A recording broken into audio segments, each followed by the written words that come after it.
누가복음 23장 10절로 15절을 통하여 우리는 하나님 나라를 갈망하라 하는 내용으로 은혜를 나누고자 합니다.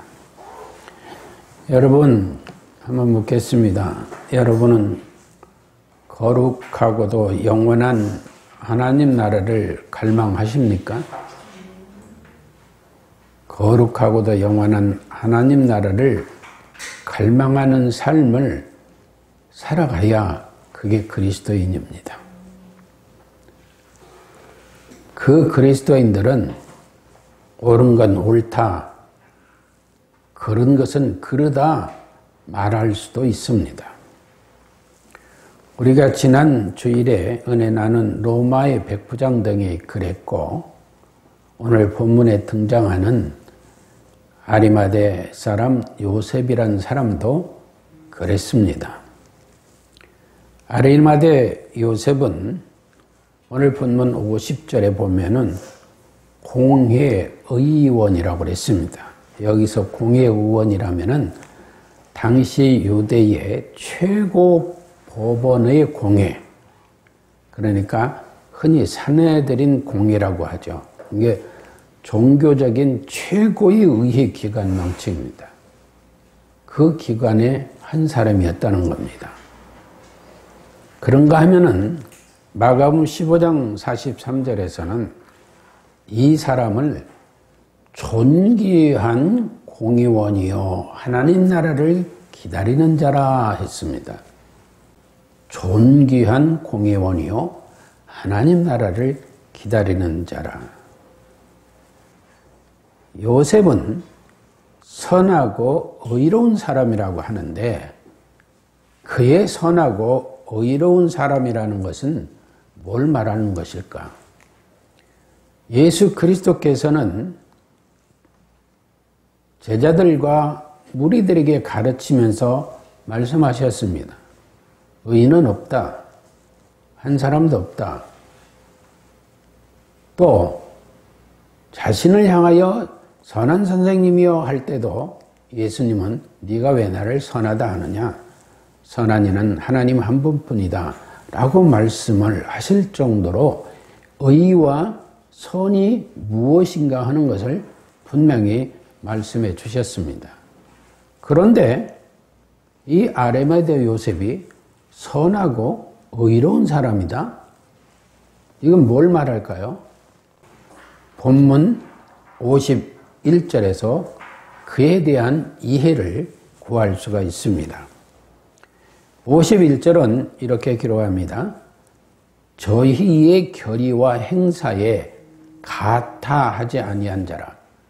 다시 말하면 그 유대 공회가 사내들인 공회에서 대제사장들, 제사장, 또 유대 종교인들, 지도자들 모든 자들이 예수님을, 즉 죄 없으신 예수님을 고문하고 또 빌라도에게 넘겨 죽이려고 할 때 그 회의를 하는 과정에 아리마대 요셉이 아니요 했다는 거예요. 아니요 했어요.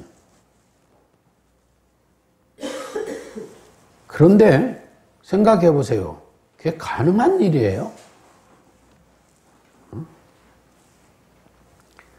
그에 대하여 또한 마태복음 20장 57절에서는 아리마대 부자 요셉이라. 그러니까 재산도 많은 사람이고 부러운 게 없는 사람이에요.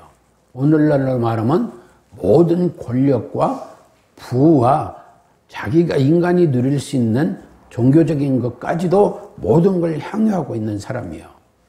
그런데 마태는 그도 예수님의 제자라 이렇게 기록했어요. 제자라. 그런데 이 요셉이 자기가 예수님의 제자라는 사실도 요한복음 19장 38절에 보면은 유대인들이 얼마나 무섭고 두려웠으면 은휘하였더니, 우리 개역성경에 이렇게 은휘하였더니, 이 은휘하였다는 말이 감췄단 말이에요. 내가 예수님의 제자인데 나는 예수님의 가르치심이 맞는데 이 은혜 감추고 자기가 그러한 것을 예수님의 제자라는 것을 비밀로 삼았다 이 말이에요. 그런 이 아리마대 요셉이 아니요 했었다는 거예요. 그리고 52절에 가서 보면은 빌라도에게 가서 예수의 시체를 달라 하여, 여러분 마태복음 17장도 기록하고 있지만 생각해 보세요. 예수님 죽이자고 했던 그 회의에서 아니요 안 돼요 했던 이 아리마대 부자 요셉이 아니 이제는 빌라도에게 가가지고 예수님 시신 주시오, 시체 주시오. 이쯤 되면 뭐가 돼요? 로마의 법에도 위반되는 거고 유대의 종교법에도 위반되는 거예요. 그러니까 자기가 모든 것을 내려놓고 포기하는 결단이 있지 아니하고는 보일 수 없는 행동이에요. 여러분 생각해 보세요. 오늘날 우리 현실 한번 보세요. 그리고 과거 우리 정치 역사 속에 보세요. 히틀러 같은 독재자 앞에 보세요. 거 끌려가가지고 거기 있던 고위한 관료가 히틀러님 안 돼요! 하면 어떻게 돼요? 그리고 히틀러랑이 또 그 동조자들이 저놈은 반역자야 하고 죽이고 시체를 매달아 놨는데 그걸 가서 저한테 주세요. 이쯤 되면 그거 어떻게 되겠어요? 바로 총살이에요. 총살이에요. 그러면 유대 종교 지도자들이나 대제사장이나 공의원들이나 바리새인들이나 서기관들이나 사도계는 말할 것 없이 그들이 요셉을 가만두겠어요? 근데 마가복음 15장 43절은 그래서 뭐라고 기록하더냐? 아리마대 사람 요셉이 와서 당돌이 빌라도에게 들어갔다고 그랬어요. 그러니까 이건 뭐예요? 감히 할 수 없는 일을 했다는 거예요.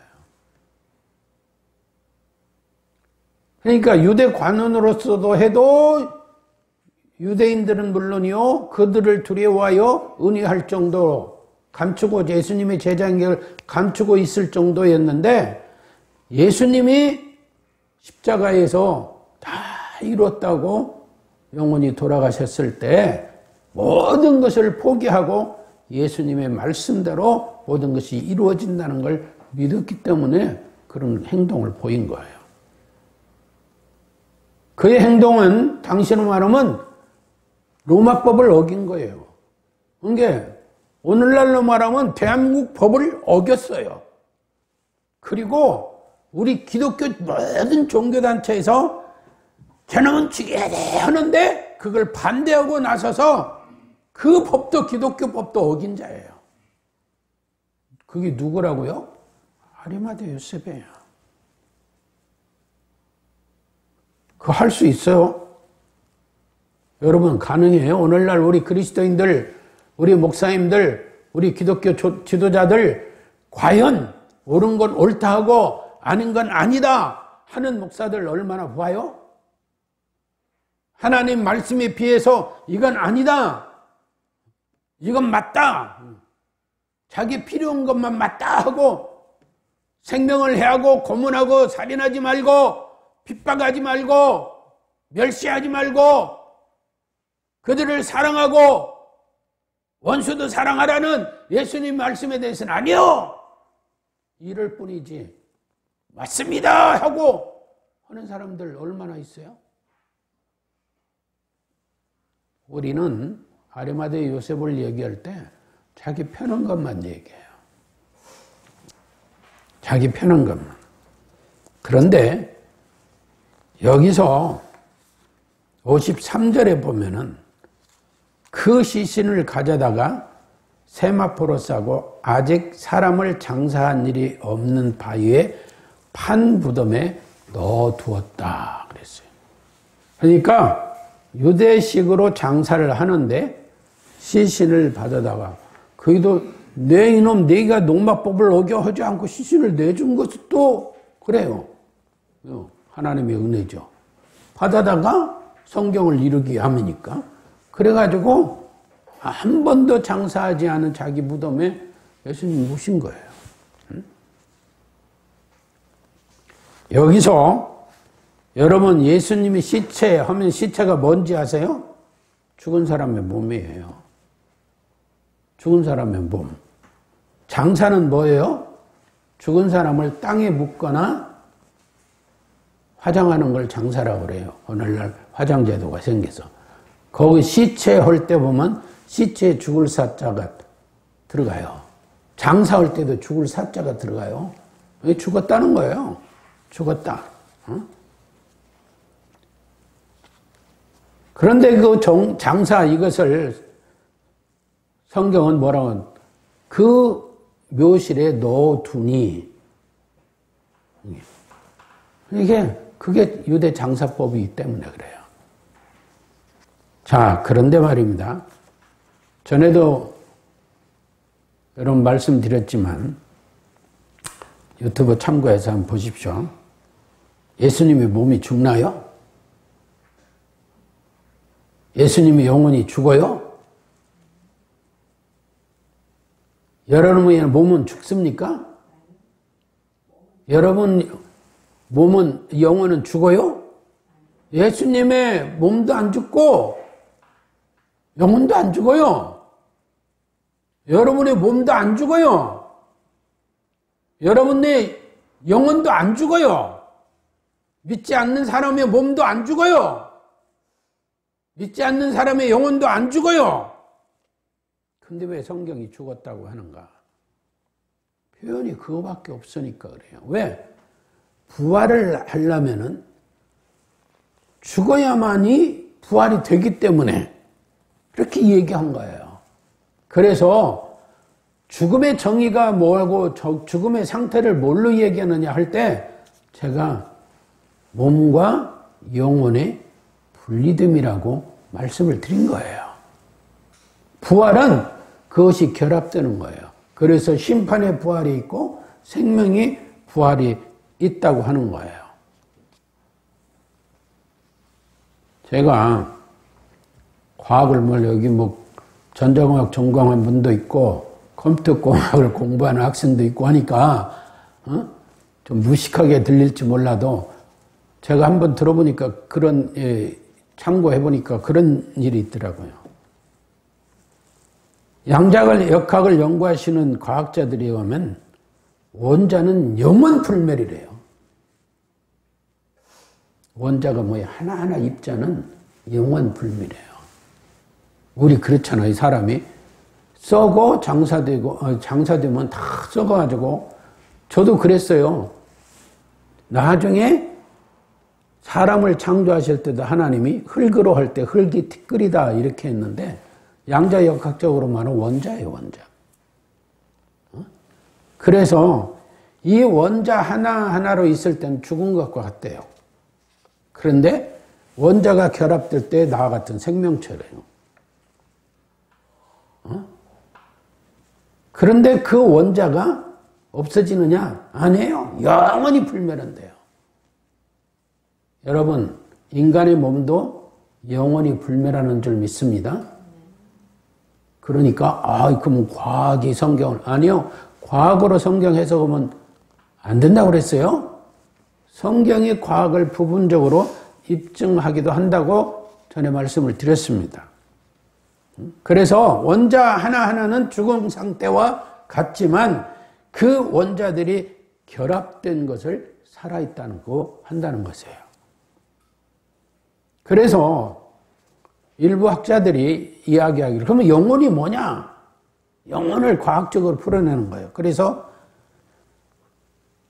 양자의 중첩이 우리의 의식이요. 그게 영혼이라는 거예요. 그렇게 해석하는 거예요. 이 과학적으로. 그렇다면 그러면서 뭐라고 해야 하느냐? 유재석 씨가 묻더라고요. 설명할수록 더 어려워요. 그러니까 양자 역학이 연구하고 들어가면 들어갈수록 더 어렵습니다. 그러면서 하는 말이 뭐냐? 그냥 받아들이세요. 그러더라. 그냥 받아들이세요. 이해하려고 하면 도저히 이해 못하니까. 그래서 저는 그 얘기를 듣고 그 과학자 말을 듣고 무슨 생각을 했냐? 여러분, 성경이 증거하는 하나님의 말씀을 왜 의심해요? 양자역학도 그냥 받아들이라는데, 성경이 분명히 말씀하고 증거하는 거 그대로 받아들이고 믿으세요. 왜 못 믿어요? 그런데 말입니다. 야고보서 2장 26절. 여러분 잊어버리지 마세요. 야고보서 2장 26절은 흔히 얘기할 때 행하는 믿음에 대해서 강조하는 것만 생각해요. 행하는 믿음에 대해서 말씀을 증거한 것을 집중적으로 강조하고 설교를 해요. 또 이해도 하고 그렇게 믿어요. 그런데 그 전반부에 야고보서 2장 26절에 뭐라고 기록되는 영혼 없는 몸이 죽은 것 같이 영혼 없는 몸이 죽은 것 같이 여기서 영혼 없는 할 때 없는 이 말이 코리스라는 말인데 분리하여 떨어져 있는 게 영혼과 육체가 분리된 것이 죽은 것이다 이 말이에요. 성경은요 명확합니다. 명확해요. 여러분 처음 들어보시죠? 대한민국 세계 성경의 기록의 역사 속에서 이 이야기 강조하면서 죽음의 상태, 죽음이 뭐야? 라고 말할 때 이 설명 없을 거예요. 저도 책을 다 뒤집었는데 없어요. 그런데 하나님께서는 야고보서를 통하여 죽은 것이 뭐냐 할 때 영혼과 몸이 분리된 것. 그래서 그대로 하면은 뭐냐? 소마, 몸이, 코리스, 분리하여 또는 떨어져. 또 푸니마토스, 영혼. 그것이 뭐냐? 네크론, 죽은 것이다. 이렇게. 성경이 증거해서 서원철 말이 아니에요. 그런데 우리는 부활을 얘기하다 보니까 맨날 죽어. 그러니까 사람들이 죽음에 대한 공포를 느끼는 거예요. 여러분, 믿지 않는 자 영혼도 안 죽어요. 그 원자, 입자, 몸도 안 죽어요. 티끌같이 남아도 영혼 불멸이에요. 그러면 죽음이 두려워요? 두렵지 않아요? 믿지 않는 자, 예수님을 모르는 자들은 두려울 거예요. 그러나 예수님을 믿고 믿음의 확신 속에 있는 사람들은 두렵지 않아요. 왜 그러느냐? 죽음이 두려운 게 아니라 영과 몸이 분리되는 순간 성도는 그들이 경험하지 못했던 거룩하고도 영원한 하나님 나라의 새로운 삶으로 들어가기 때문에 그래요. 그러나 믿지 않는 사람들은 영원히 고통의 삶을 살아갈 수밖에 없는 지옥의 나락으로 떨어지기 때문에 두려운 거예요. 그들은 영원하고도 고통스러운 지옥의 삶이 시작되는 거예요. 우리 예수님이 부활하실 때, 재림하실 때 우리가 부활체로 나타나잖아요. 그 몸과 영혼이 결합되어 부활체로 그때는 거룩하고도 영원한 하나님 나라에서 더 영광스러운 삶을 누리게 돼요. 그런데 심판의 부활자들, 그렇지 않는 자들은 그들도 부활해요. 근데 영원한 고통의 지옥의 부활체로 사는 거예요. 그러므로 우리는 하나님 나라를 갈망하면서 살아가야 돼요. 거룩하고도 영원한 하나님 나라를 갈망하며. 아리마대 요셉이 얼마나 공포스러웠을게요. 그러나 그는 순간 예수님이 하나님의 아들이시구나, 저분이 반드시 재림하실 것이다, 모든 것을 믿었을 거예요. 그러니까 그런 성경 말씀대로 당돌한 유대인들 앞에서도, 로마법 앞에도 당돌하게 행동했던 거예요. 예수님은 마가복음 10장에서 말씀하셨습니다. 내가 진실로 너희에게 이르노니 나와 복음을 위하여 집이나 형제나 자매나 어미나 아비나 자식이나 전토를 벌이는 자는, 또는 또한 핍박을 겸하여 받고 내세의 영생을 받지 못할 자가 없느니라 했습니다. 그러니까 이단자들은 또 그걸 갖다가 우리한테 재산 다 바쳐라, 이런, 그거 아니에요. 이 말씀은 뭐냐? 너희들의 욕망에 집착하지 말고 예수 그리스도 나를 믿어라. 그러면 너희는 영생 복락을 누릴 것이다 한 것입니다. 그래서 하나님 나라를 갈망하는 아리마대 요셉이 그런 당돌한 신앙의 행동을 보였던 겁니다. 여러분 생각해 보세요.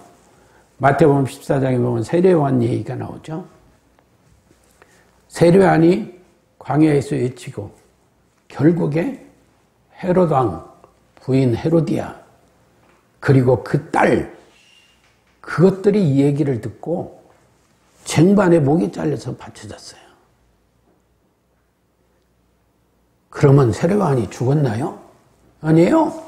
영혼과 육체가 분리됐을 뿐이지 그의 영혼은 거룩하고도 영원한 하나님 나라에서 영화를 누리는 거예요. 그리고 예수님이 다시 오실 때 부활체로 더한 영광의 온전한 복을 누리는 거예요. 그런데 예수님은 그를 향하여 뭐에? 여인에게서 난 자 중에 제일 큰 자라 했어요. 그런데 오늘날 보지 아니하고 성경의 말씀을 듣고 예수 그리스도를 믿는 자들은 그와 더한 영화를 누리게 된다는 거예요. 그런데 그러한 자들이 이 땅에서 사도 바울이 늘 증거한 것 같이 너희에게 은혜와 평강이 있을지어다, 은혜와 평강이 있을지어다, 그 복을 누리며 사는 거예요. 그런데 이것이 사도 바울 등이 처음 한 얘기가 아니에요. 예수님이 부활하셔서 제자들에게, 공포에 떨고 있는 제자들을 찾아와서 평안하니요? 이러네? 하고 물었던 거예요.